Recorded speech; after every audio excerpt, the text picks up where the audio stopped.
as a travel guide out there, especially for Route 66, and I started doing some research and realized that there's a whole plethora, dozens, well, hundreds of stories associated with the paranormal and the Mother Road. So, but yes, so, or Main Street USA, Route 66, whatever you'd like to call it. But, and again, what we were just talking about, if there's a strong emotional connection to something, there's more of an inclination that there's going to be a haunting.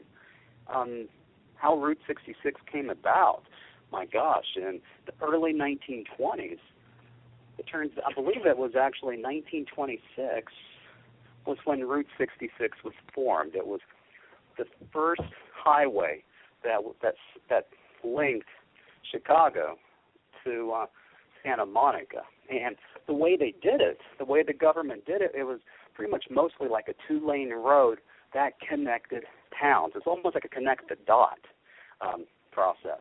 That's why it's called Main Street USA.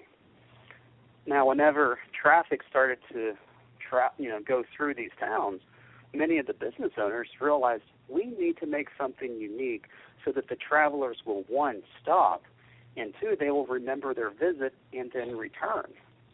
So naturally, we've got all of these wonderful businesses and all of these wonderful locations sprouting up, so that it would attract customers, and it pretty much was the epitome of Americana.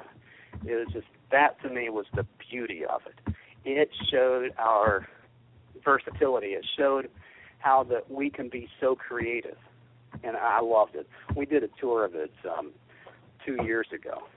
Drove all of Route 66 in 10 days. Wow. Yeah. So, but it just gives it's the epitome of the American spirit. No pun intended. A lot of great diners on Route 66, right? What's that? A lot of great diners on Route 66. Oh, absolutely. There were so many of them. Truthfully, I can only remember one because, again, it was such a mad dash, over 2,000 miles in 10 days. So there was one, I think it was called the Big Texan. It was in Texas, obviously. It was home of the 72-ounce steak. I was there. I was there. I actually ate the steak. The first day I didn't eat. I didn't eat the whole thing. The second day I did. You have 1 hour to eat the steak, the salad, the roll, and the potato. Oh my God! I was there. And then if you got it for free. And I think everybody who ate with you got it for free as well. Yes. Wow. So that's 5 pounds. Yeah. Wow. But anyway, my gosh. I know we're talking about Route 66, and I want to know some of your, favorite stories about it. But there's a question popped up in the chat room that just piqued myself and Victor's. We're looking at it, and we both answered it the same way. And I'm curious to hear what you're going to say, because first I'll ask the question. Lisa wants to know, can a spirit that is stuck repeating its death over and over again on a daily basis get unstuck? I said absolutely. Victor said absolutely. And then she comes back and says that we're the first people to ever say yes. Other people in the field that she's asked will say no. Now, I'm curious. I mean, what's your opinion on that? Well, the first thing we need to do is identify whether it's a ghost or a spirit. Yeah, is it a residual? Right. Now, if it is a spirit, I think it can move on if we help it. Absolutely. So, yeah, I mean, we've done it. Yeah.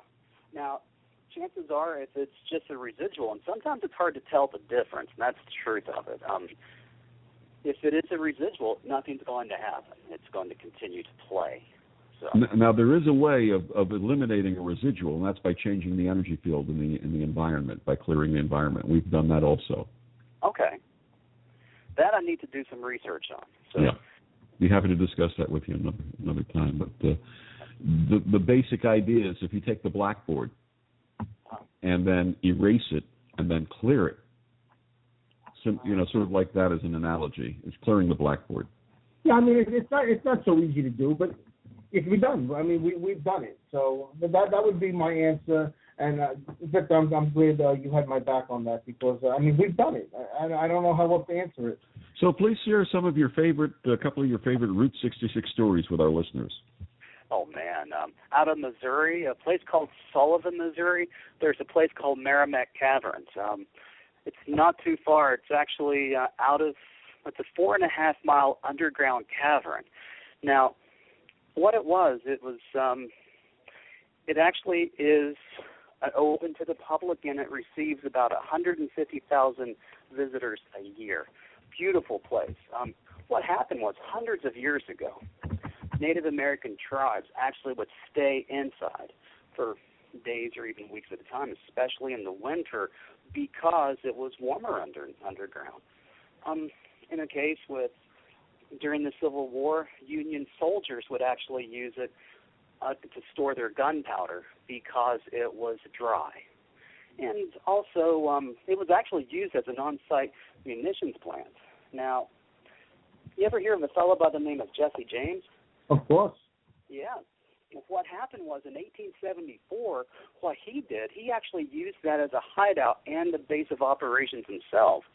Now, whenever he would travel in this area, now he would hide in these caves for days at a time so he could plan his robberies and to let the heat die down. Now, there were dozens of entryways to these caverns, and he knew a great deal of them. So if he was being followed, he could disappear, so to speak. But anyway, it turns out that, even at the turn of the century, the rich and elite, what they would do is they would actually have candlelit balls and parties underground, too. So all the way from the Native Americans to Civil War soldiers to Jesse James to the rich and elite, they were all attracted to Merrimack Caverns. So needless to say, my gosh, there's dozens of ghosts associated with it. There's really a few of them that really stand out. It's one would be of a Native American woman. She's seen standing in a pool of water as if she's trying to gather water to collect to take someplace. Now, another one would be of a woman in a formal dress. And I think, which goes back to the whole thing about the parties and the balls that had taken place in the early 1900s. No, those I would say would be residual energy, if you will. There's also one about Jesse James himself. So, now finally, the interesting one is what's been called the Man in Black, and I'm not talking about Johnny Cash.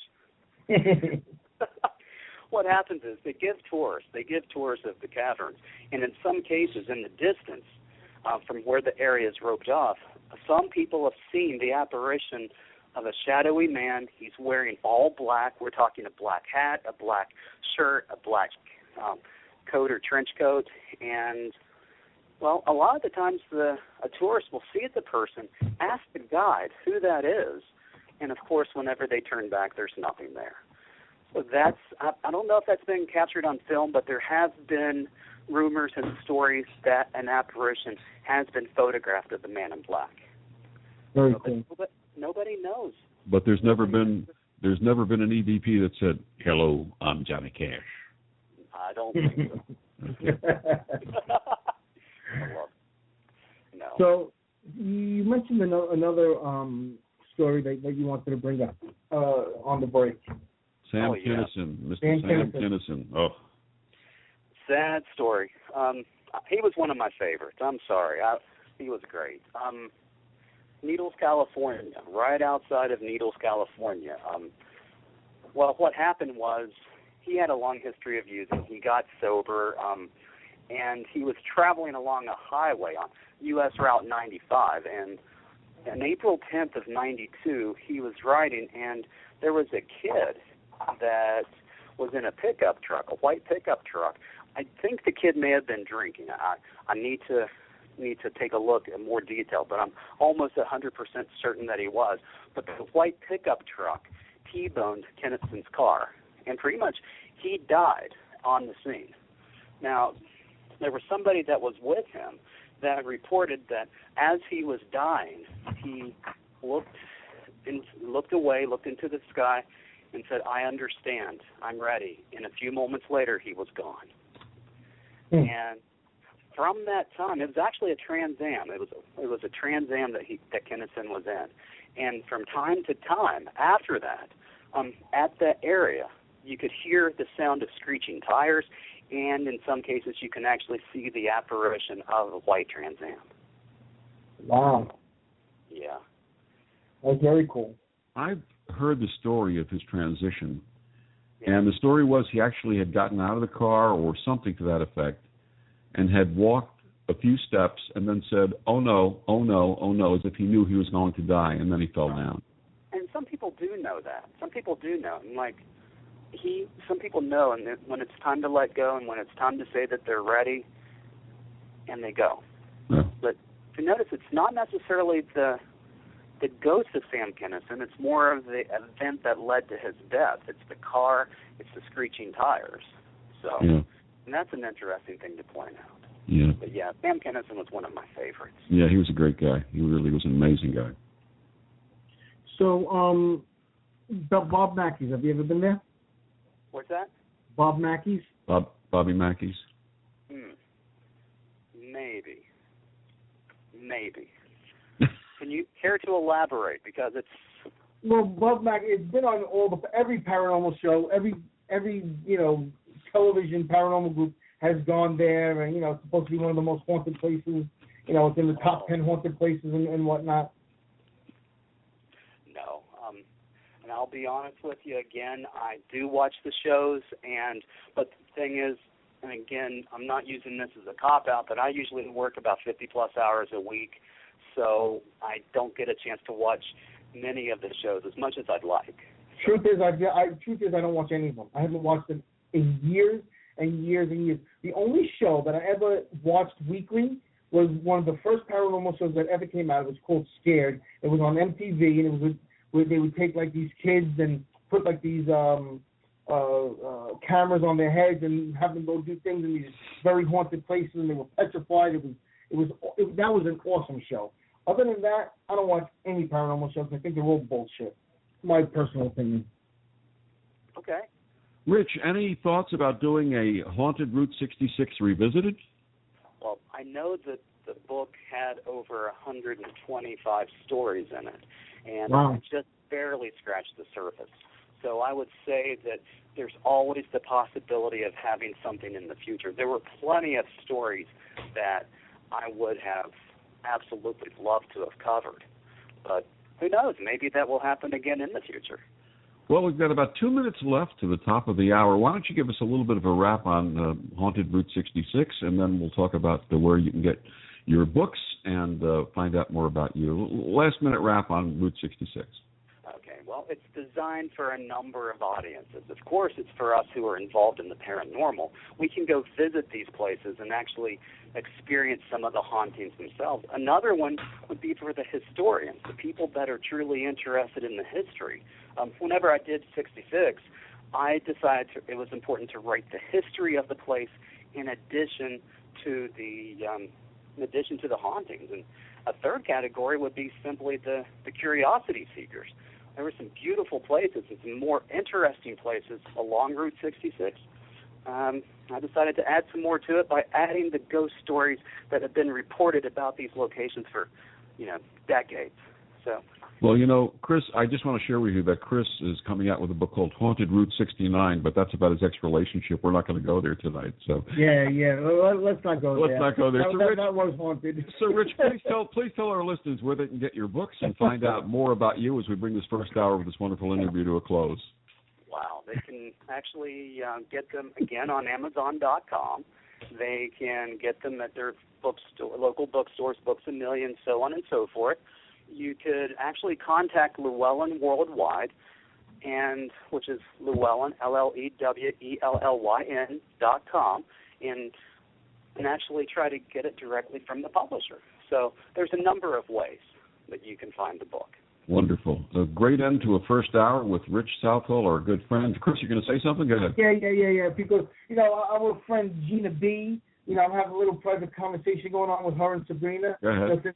They're helping, since they're pretty much doing the whole paranormal party. Right. She just wrote Bad Vic. She just says that when she sees you at the power party, you're getting a spanking. All right. That's what I've been lobbying for all this you time. need. Yeah, that's what I need.